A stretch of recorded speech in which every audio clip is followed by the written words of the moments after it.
Yo, good day mga kalapatids. Magandang umaga po sa ating lahat. Ang oras ngayon is 9:05 mga kalapatids, no?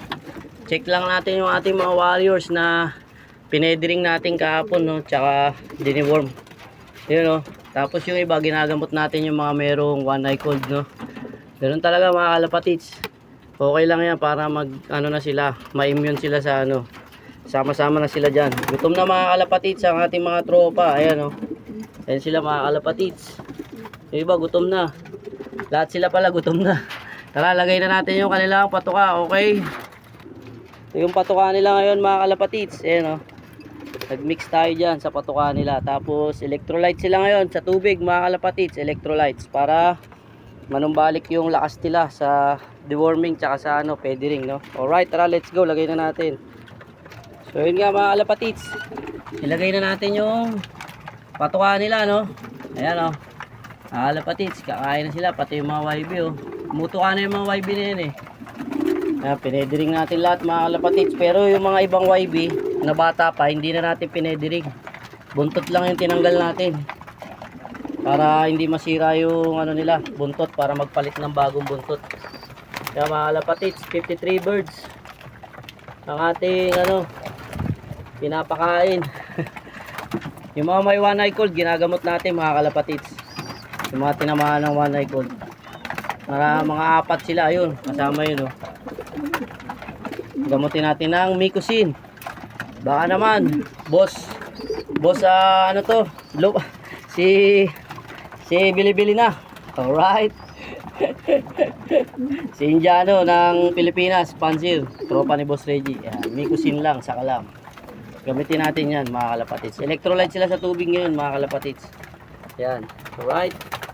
So yan yung ano nila update. Dumihan si ano kasi nagsuka kahapon, eh. Nasukaan sa ano sa T-box.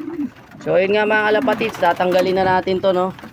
Pagka after natin silang ano, siguro after 1 week. Kasi bubunutin pa natin yung pakpak tsaka balay buntot nila, eh. Bubunutin pa natin. Tsaka natin tanggalin to. Sa ngayon, di muna. Pagpatubo na yung mga buntot nila, tsaka pakpak, tsaka natin tanggalin. Ito yung nakakasira mga kalapatids ng kanilang buntot.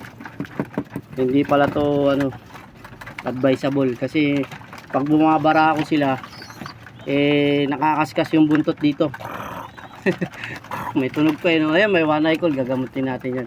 Ginamot na natin yan kahapon. Unti kahapon, ano eh, talagang pagang-paga yung mata. Talagang nagtutubig. Kaya nilagyan natin Micosin. Mabilis lang yung Micosin, eh. Saglit lang. Kahapon talagang magang-maga, eh. Mabilis lang yung Micosin na mga kalapatids. Ganun talaga, tatamaan sa init, eh. Sobrang init dito mga kalapatids. Siyempre hawa-hawa na sila dyan. Huwag lang silang ano, magkaroon ng halak.